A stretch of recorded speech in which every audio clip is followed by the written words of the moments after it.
नमस्कार दोस्तों, book booster में आपका बहुत बहुत स्वागत है। हम बीपीएससी प्रीलिम्स के प्रीवियस ईयर क्वेश्चन का सेकंड एपिसोड लेकर आ चुके हैं। अगर आपने पहला एपिसोड नहीं देखा है तो लिंक डिस्क्रिप्शन में है और ऊपर भी फ्लैश हो रहा होगा, जाकर उसे देखिए, बहुत इंपॉर्टेंट है।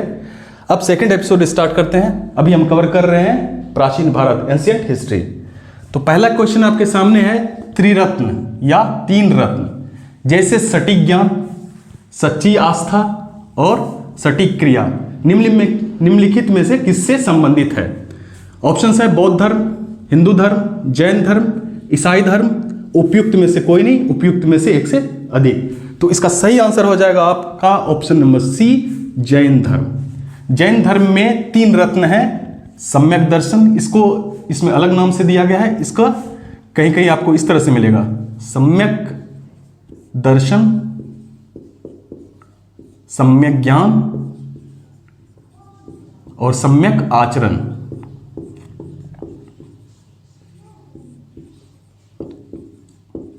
या तो आपको इस रूप में दिखाई देगा क्वेश्चंस में, या तो सटीक ज्ञान, सच्ची आस्था, सटीक क्रिया।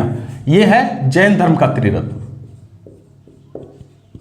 ये किसका है? जैन धर्म का।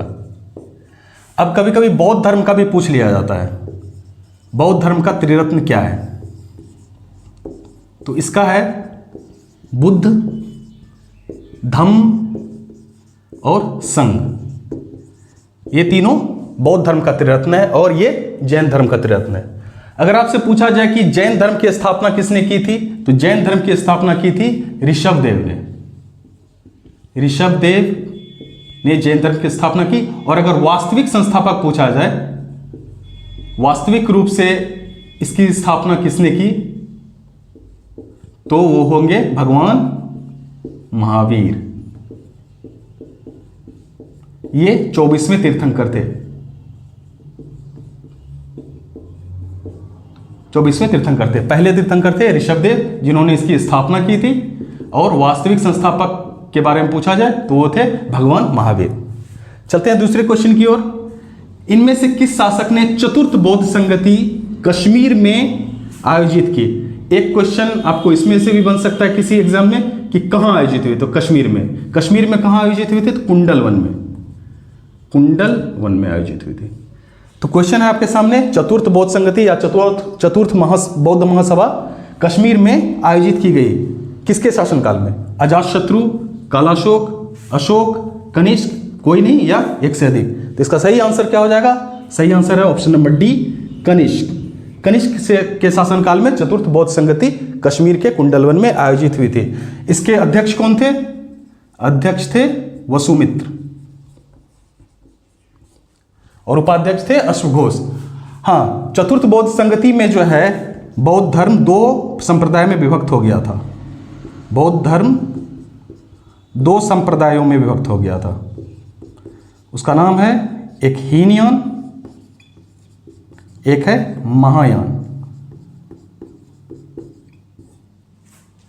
अगला प्रश्न है कि निम्न में से किस भारतीय दर्शन ने परमाणु सिद्धांत का प्रतिपादन किया?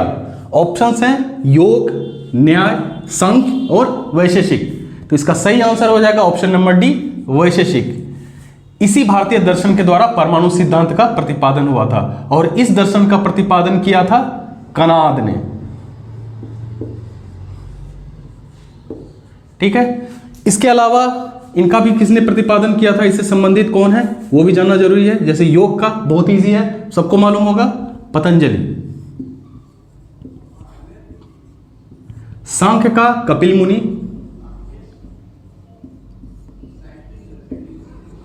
उसके बाद न्याय का गौतम।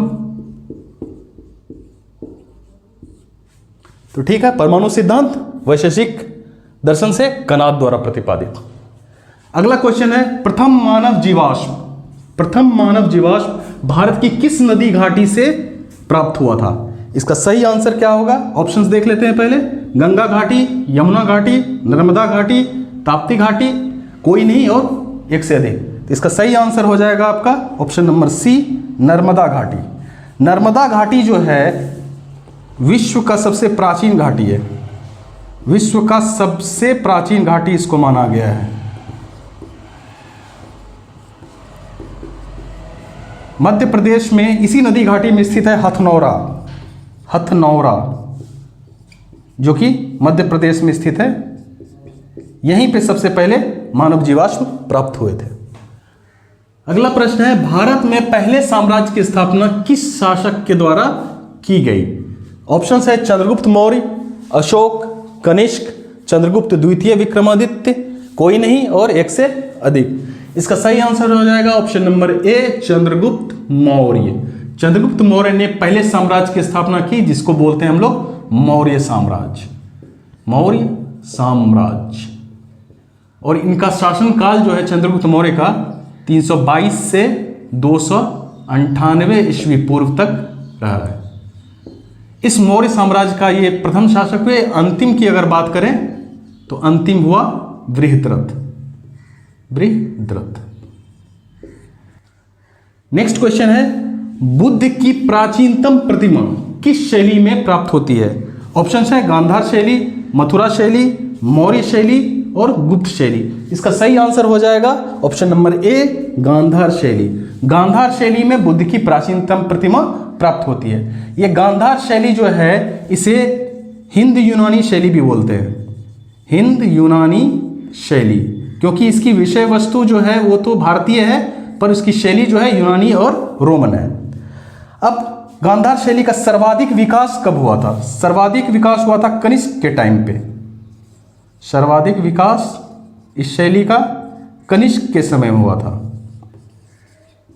कनिष्क के समय में। एग्जाम्पल देख लीजिए इस शैली का, जैसे भरूत स्तूप है, भरूत स्तूप, सांची स्तूप, ये इसी शैली में बना हुआ है। इसका निर्माण किसने कराया था? कनिष्क ने, कनिष्क द्वारा निर्मित है। अगला प्रश्न है कि किस अभिलेख में कलिंग विजय का वर्णन है? ऑप्शंस हैं मास्की अभिलेख, रुद्रदामन अभिलेख, जूनागढ़ अभिलेख, हाथी गुम्फा अभिलेख। इनमें से कोई नहीं, उपयुक्त में से एक से अधिक। तो इसका सही आंसर है उपयुक्त में से कोई नहीं, ये वाला, क्योंकि कलिंग विजय का जो वर्णन है यह है अशोक के 13वें अभिलेख में। 13वां शिलालेख जो था उसी में इसका वर्णन है। और ये कलिंग युद्ध लड़ा कब गया था? तो ये लड़ा गया था 261 ईस्वी पूर्व में। अगला क्वेश्चन है, अपने शिलालेखों में अशोक सामान्यतः किस नाम से जाने जाते हैं? ऑप्शंस हैं चक्रवर्ती, प्रियदर्शी, देव, धर्मदेव और धर्मकीर्ति। इनमें से कोई नहीं, इनमें से एक से अधिक। तो इसका सही आंसर क्या हो जाएगा? इसका सही आंसर हो जाएगा ऑप्शन नंबर बी, प्रियदर्शी। किसी किसी क्वेश्चन में आपको प्रियदस्सी भी मिल सकता है, प्रियदस्सी, ठीक है। अशोक को जो है मास्की अभिलेख में अशोक ही कहा गया है। मास्की और गुर्जरा अभिलेख में अशोक का नाम अशोक ही दर्शाया गया है। और पुराणों में अशोक को अशोक वर्धन नाम से उल्लिखित किया गया है, अशोक वर्धन, ठीक है। और अशोक को और किस नाम से जाना गया है? देव नाम प्रियदर्शी। इसका मतलब होता है देवताओं को प्यारा, देवताओं का प्यारा। देखिए, अशोक के शिलालेख को सर्वप्रथम किसने पढ़ा था? इसको पढ़ने में सफलता प्राप्त पाई थी जेम्स प्रिंसेप ने, जेम्स प्रिंसेप ने। इसी ने देवनाम प्रियदर्शी की पहचान जो है अशोक से की थी। तो इसकी सफलता जेम्स प्रिंसेप को, इसका श्रेय जेम्स प्रिंसेप को दिया जाता है। अगला प्रश्न है, इनमें से कौन गुप्त काल में औषधि के क्षेत्र में अपने कार्य के लिए जाने जाते हैं? ऑप्शंस हैं सुश्रुत, सौमिल्य, शूद्रक, शौनक। उपयुक्त में से कोई नहीं, उपयुक्त में से एक से अधिक। इसका सही आंसर हो जाएगा ऑप्शन नंबर ई, उपयुक्त में से कोई नहीं, क्योंकि गुप्त काल में जो औषधि के क्षेत्र में अपने कार्य के लिए जाने जाते थे उनका नाम था धन्वंतरी, धन्वंतरी। इनमें से सुश्रुत जो हैं ये आयुर्वेदाचार्य हैं, आयुर्वेदाचार्य हैं, परंतु ये गुप्त काल के नहीं हैं। ये इनका काल लगभग 600 ईस्वी पूर्व का रहा है, इसलिए गुप्त काल से रिलेटेड नहीं है। सुश्रुत जो है इनको सर्जरी का पिता कहा जाता है, फादर ऑफ सर्जरी। शल्य क्रिया के शल्य क्रिया यानी सर्जरी के जनक हैं ये। सुश्रुत को फादर ऑफ सर्जरी कहा जाता है। अगला क्वेश्चन है, निम्नलिखित में से प्राचीन भारत की कौन सी लिपि दाहिने से बाईं ओर लिखी जाती थी? मतलब इधर से, हम लोग इस तरफ से लिखते हैं ना, इसको इधर से लिखा जाता था, इधर से इधर। ठीक है, तो इनमें कौन सी लिपि है? ऑप्शंस है ब्राह्मी, शारदा, खरोष्ठी और नंदनागरी। इनमें से कोई नहीं और एक से अधिक। तो इसका सही आंसर हो जाएगा ऑप्शन नंबर सी, खरोष्ठी। खरोष्ठी लिपि जो है ये दाहिने से बाईं ओर लिखी जाती थी। ये जनरली फेमस था पश्चिमोत्तर भारत में, पश्चिमोत्तर भारत में। अशोक के पश्चिमोत्तर भारत से जो अभिलेख प्राप्त हुए हैं उसमें खरोष्ठी लिपि का ही प्रयोग किया गया है। प्रश्न है, निम्नलिखित में से कौन सा बंदरगाह गुप्त काल में उत्तर भारतीय व्यापार के लिए उपयोग किया जाता था? ऑप्शन है कल्याण, ताम्रलिप्ति, भड़ोच, कैम्बे। उपयुक्त में से कोई नहीं, उपयुक्त में से एक से अधिक। तो इसका सही आंसर हो जाएगा option number B, Tamralipti. Tamralipti जो है ये बंदरगाह अभी अगर देखा जाए वर्तमान समय के अनुसार तो यह मिदनापुर पश्चिम बंगाल में अवस्थित था। मिदनापुर पश्चिम बंगाल। यहाँ से जो है दक्षिण एशिया और दक्षिण पूर्व एशिया यहाँ से व्यापार किया जाता था। ये भड़ोच जो है, भड़ोच है आपका पश्चिमी तट पर स्थित था। अगला प्रश्न है, निम्नलिखित में से कौन सी नदी सप्तसैंधव प्रदेश में समाविष्ट नहीं थी? ऑप्शन है झेलम, चिनाब, रावी, साबरमती। उपयुक्त में से कोई नहीं, उपयुक्त में से एक से अधिक। तो इसका सही आंसर हो जाएगा साबरमती। साबरमती नदी जो है सप्तसैंधव प्रदेश में नहीं आती थी। सप्तसैंधव प्रदेश वो स्थान हुआ करता था जहां आर्य लोग जो है निवास करते थे। ये किस काल में? ऋग्वैदिक काल में। ऋग्वैदिक काल में। अगला प्रश्न है कि चंद्रगुप्त मौर्य ने सेल्यूकस को बख्शिश के रूप में क्या दिया था? ऑप्शंस है 500 युद्धक हाथी, 1000 अश्व यानी घोड़ा, 2000 बैल, 4000 गाय। उपयुक्त में से कोई नहीं, उपयुक्त में से एक से अधिक। इसका सही आंसर हो जाएगा ऑप्शन नंबर ए, 500 युद्धक हाथी। चंद्रगुप्त मौर्य और सेल्यूकस निकेटर के बीच युद्ध हुआ था जिसमें 305 ईस्वी पूर्व में चंद्रगुप्त मौर्य ने सेल्यूकस निकेटर को हरा दिया था। उसके बाद जो है सेल्यूकस निकेटर की पुत्री थी एक हेलेना, इसका विवाह करा दिया था चंद्रगुप्त मौर्य से। ठीक है, और चंद्रगुप्त मौर्य ने ये युद्धक हाथी उसको उपहार स्वरूप दिया था। हमको पता है कि मौर्य वंश का संस्थापक थे ये चंद्रगुप्त मौर्य। अब अगला क्वेश्चन देखते हैं, विग्रहराज चतुर्थ ने अजमेर की 2.5 दिन का झोपड़ा नामक मस्जिद के पहले किसका निर्माण किया था? ऑप्शन है स्कूल, मंदिर, गरीब खाना, धर्मशाला। इनमें से कोई नहीं, इनमें से एक से अधिक। इसका सही आंसर हो जाएगा option number A, school. Vigraharaj ने अजमेर में एक संस्कृत विद्यालय की स्थापना की थी, संस्कृत विद्यालय, जो कि इन्होंने 1153 ईस्वी के आसपास इसकी स्थापना की थी। फिर क्या हुआ, कुतुबुद्दीन ऐबक ने इसको तोड़कर वहां पर एक मस्जिद बना दिया जिसे 2.5 दिन का झोपड़ा नाम दिया गया।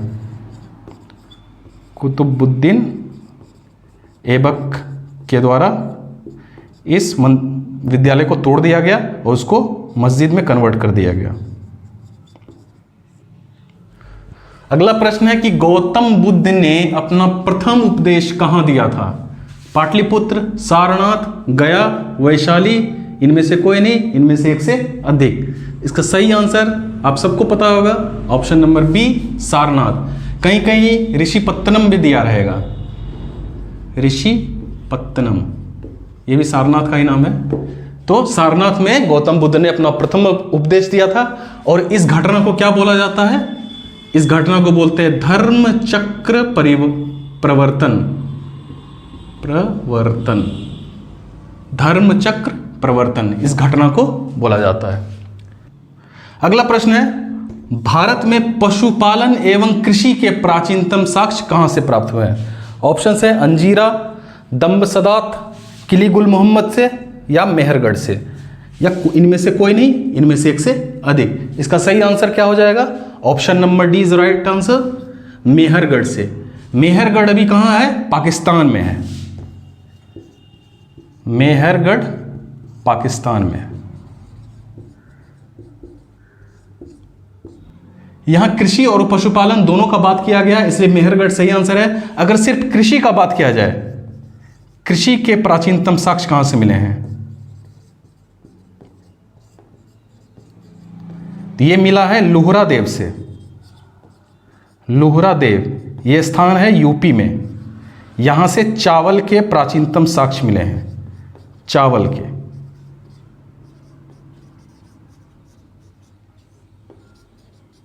हाँ, अगर गेहूं का बात किया जाए कि गेहूं के प्राचीनतम साक्ष्य कहां से मिले हैं, तो वो है मेहरगढ़।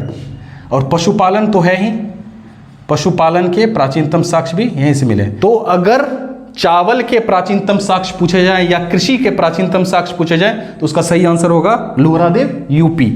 अगर पशुपालन के साक्ष्य पूछे जाए प्राचीनतम कहां से मिले, तो वो मेहरगढ़ होगा। और गेहूं का बात किया जाए, गेहूं के प्राचीनतम साक्ष्य कहां से मिले हैं, तो वो भी मेहरगढ़ होगा। अगला प्रश्न है, इनमें से किसने सर्वप्रथम बड़े पैमाने पर स्वर्ण मुद्रा का प्रचलन किया? ऑप्शंस हैं पुष्यमित्र शुंग, कुजुल कड़फिसेस, विम कड़फिसेस, मिनांडर। उपयुक्त में से कोई नहीं, उपयुक्त में से एक से अधिक। इसका सही आंसर हो जाएगा option number C, Vima Kadphises. Vima Kadphises कौन थे? ये कनिष्क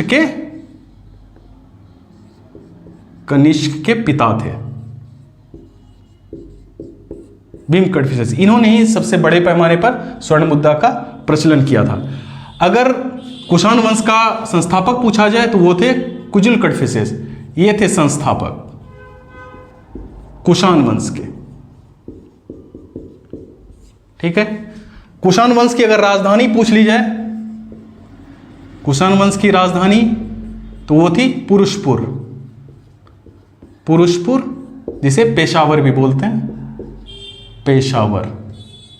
और इसकी सेकेंड राजधानी पूछी जाए, सेकेंड राजधानी तो वो हो जाएगी मथुरा। ठीक है, अगला प्रश्न है, इनमें से किसने पहली बार यह व्याख्या किया था कि पृथ्वी अपनी धुरी पर घूमने के कारण प्रतिदिन सूर्योदय और सूर्यास्त होता है? तो यह पहली बार किसने बताया था? ऑप्शन है आर्यभट्ट, भास्कर, ब्रह्मगुप्त, वरामिहिर, कोई नहीं, एक से अधिक। क्या होगा सही answer? Option number A is right answer, Aryabhata. Aryabhata जो है ये गुप्त काल में थे, गुप्त काल के खगोल विज्ञानी थे। इन्होंने ही बताया था कि पृथ्वी जो अपनी धुरी पर घूमती है, इसी वजह से दिन और रात होते हैं, सूर्योदय और सूर्यास्त होता है। इन्होंने कुछ पुस्तकें लिखी हैं, जैसे सूर्य सिद्धांत और ब्रह्म सिद्धांत।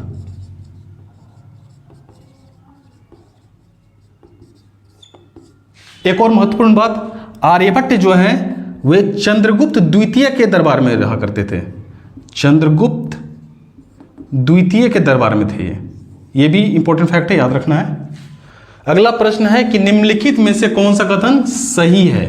यहां पे क्वेश्चन में ये ध्यान देना है कि सही है कि गलत है, क्या पूछा जा रहा है। पहला स्टेटमेंट क्या दिया हुआ है? हड़प्पा का उत्खनन 1921 ईस्वी में किया गया था। वर्तमान में हड़प्पा पाकिस्तान में स्थित है। हड़प्पा व्यास नदी के किनारे था। हड़प्पा के उत्खननकर्ता आर.डी. बनर्जी थे। छत्र वाला ताम्ररथ जो है हड़प्पा से मिला है। अब इसमें से सही कौन कौन से स्टेटमेंट है, उस हिसाब से ऑप्शन कौन सा करेक्ट है पता चलेगा। सबसे पहले स्टेटमेंट की जांच करते हैं। तो हड़प्पा का उत्खनन 1921 में किया गया था, बिल्कुल सही है। वर्तमान में हड़प्पा पाकिस्तान में है, ये भी सही है। पाकिस्तान के पंजाब में स्थित है। एक पंजाब पाकिस्तान में भी है, उसी पंजाब में ये स्थित है। हड़प्पा व्यास नदी के किनारे था, ये बिल्कुल गलत है। हड़प्पा जो है रावी नदी के किनारे स्थित है। हड़प्पा के उत्खननकर्ता आर.डी. बनर्जी थे, ये भी गलत है। हड़प्पा के उत्खननकर्ता कौन थे? दयाराम साहनी। दयाराम साहनी। छत्र वाला ताम्ररथ हड़प्पा से मिला है, ये भी गलत है क्योंकि ये मिला था दैमाबाद से। तो ऑप्शन हमारा 2, 1, 2 सिर्फ सही है। तो ऑप्शन नंबर ए केवल 1 और 2। अगला प्रश्न आपके सामने है कि निम्नलिखित में से कौन सा कथन सही है। इसमें भी सही कथन पूछ रहा है। पहला कथन है कलहन का ग्रंथ राजतरंगिनी संस्कृत में है। इब्न बतूता को दिल्ली का काजी नियुक्त किया गया था। अब्दुल अहमद लाहौरी का पातशाहनामा जो है शाहजहां के शासन के बारे में है। अमीर खुसरो सितार का आविष्कारक था। हमीदा बानो बेगम ने हुमायूंनामा लिखा था। अब इनमें से कौन सा ऑप्शन सही है, इन कथनों के परीक्षण करने पर पता चलेगा। तो शुरू करते हैं। पहला कथन क्या है, कलहन का ग्रंथ राजतरंगिनी संस्कृत में है, बिल्कुल सही बात है। इब्न बतूता को दिल्ली का काजी नियुक्त किया गया था, यह भी सही बात है। इब्न बतूता जो है यह मोरक्को का था, मोरक्को अफ्रीका का था।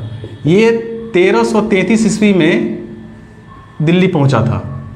कब, किसके शासनकाल में? मोहम्मद बिन तुगलक के शासनकाल में दिल्ली पहुंचा था। इसकी विद्वता से प्रभावित होकर जो है मोहम्मद बिन तुगलक ने इसको दिल्ली का काजी यानी न्यायाधीश नियुक्त कर दिया था। तीसरा कथन है अब्दुल अहमद लाहौरी का पातशाहनामा शाहजहां के शासन के बारे में, यह भी कथन सही है। अमीर खुसरो सितार का आविष्कारक था, यह भी कथन सही है। हमीदा बानो बेगम ने हुमायूंनामा लिखा था, यह कथन गलत है। हुमायूंनामा जो है यह गुलबदन बेगम ने लिखा था, गुलबदन बेगम ने, जो कि हुमायूं की क्या थी? पुत्री थी। हुमायूं की पुत्री थी ये। तो इस हिसाब से ये चारों कथन सही है, ये वाला गलत है। तो ऑप्शन नंबर बी 1, 2, 3 और 4 सही है। नेक्स्ट क्वेश्चन है निम्नलिखित में से कौन सा जोड़ा सही नहीं है, कौन सा जोड़ा गलत है, इसमें बताना है। इधर लेखक दिया हुआ है, इधर पुस्तक दिया हुआ है। दांडी दश कुमार चरित, विष्णु शर्मा पंचतंत्र, आर्यभट्ट बृहत संहिता, भास स्वप्नवास वदत्ता। अब देखिए इसमें से पहला देखते हैं, दांडी दश कुमार चरित, इसमें सही है। विष्णु शर्मा ने पंचतंत्र लिखा था, यह भी सही है। आर्यभट्ट ने बृहत संहिता नहीं लिखा है, यह गलत है। भास ने स्वप्नवास वदत्ता लिखा है, यह भी सही है। तो इसका सही आंसर हो जाएगा ऑप्शन नंबर सी आर्यभट्ट। बृहत संहिता जो है यह लिखा गया था वराहमिहिर द्वारा, वराहमिहिर द्वारा। तो इस क्वेश्चन का सही आंसर है option number C. Next question है स्वर्णभूमि का वह राजा, स्वर्णभूमि जावा को बोलते थे। स्वर्णभूमि का वह राजा कौन था जिसने नालंदा में एक बौद्ध विहार की स्थापना की तथा उसके रखरखाव हेतु अपना दूत द्वारा देवपाल से 5 गांव दान में देने के लिए प्रार्थना की थी। ऑप्शंस हैं धर्मेंद्र, संग्राम धनंजय, बालपुत्र देव, चूड़ामणि वर्मन। उपयुक्त में से कोई नहीं, उपयुक्त में से एक से अधिक। क्वेश्चन पूछ रहा है आपका जावा यानी स्वर्णभूमि का वह कौन सा राजा था जिसने देवपाल से जो पालवंश के शासक थे, देवपाल से 5 गांव दान में मांगे। क्यों? क्योंकि उसको बौद्ध विहार की स्थापना करनी थी। तो शासक थे बालपुत्र देव, ऑप्शन नंबर सी। ये किस वंश के थे? तो शैलेंद्र वंशीय थे, शैलेंद्र वंशीय। नेक्स्ट है पेरिप्लस ऑफ द इरिथ्रियन सी, यह पुस्तक किसने लिखी थी? ऑप्शन है टेसियस, प्लिनी, टॉलमी, स्ट्रेबो। इसका सही आंसर हो जाएगा उपयुक्त में से कोई नहीं, ऑप्शन नंबर ई। क्योंकि पेरिप्लस ऑफ द इरिथ्रियन सी के पुस्तक के लेखक जो हैं वो अज्ञात हैं, पता नहीं है किसने लिखा है। ये जो है भारत और रोम के बीच व्यापार का वर्णन करता है। नेक्स्ट क्वेश्चन है सिंधु घाटी सभ्यता की महत्वपूर्ण विशेषता क्या है? ऑप्शंस है पक्की ईंट से बनी इमारत, पूजा स्थल, प्रथम असली मेहराब, कला और वास्तुकला। उपयुक्त में से कोई नहीं, उपयुक्त में से एक से अधिक। इसका सही आंसर होगा ऑप्शन नंबर ए, पक्की ईंट से बनी इमारत। ये जो सिंधु घाटी सभ्यता थी इसको हड़प्पा सभ्यता भी बोला जाता है। हड़प्पा सभ्यता कांस्ययुगीन सभ्यता थी ये, और नगरीय सभ्यता थी, नगरीय लक्षण थे इसमें। तो इसका सही आंसर ऑप्शन नंबर ए। नेक्स्ट है मेगास्थनीज दूत था, सेल्यूकस का, सिकंदर का, डेरियस का, यूनानियों का, इनमें से कोई नहीं, उपयुक्त में से एक से अधिक। इसका सही आंसर क्या हो जाएगा? ऑप्शन नंबर ए, सेल्यूकस का। ये मेगास्थनीज किसके दरबार में आया था? चंद्रगुप्त मौर्य के दरबार में। और इससे रिलेटेड एक बहुत ही इंपॉर्टेंट फैक्ट है, इसने एक पुस्तक लिखी थी, उसका नाम था इंडिका। तो उम्मीद है आपको ये वाला एपिसोड अच्छा लगा होगा। अगर अच्छा लगा है तो अपने दोस्तों के साथ शेयर करें, हमारे चैनल को सब्सक्राइब करें। नेक्स्ट एपिसोड लेकर हम बहुत जल्दी आएंगे, तब तक के लिए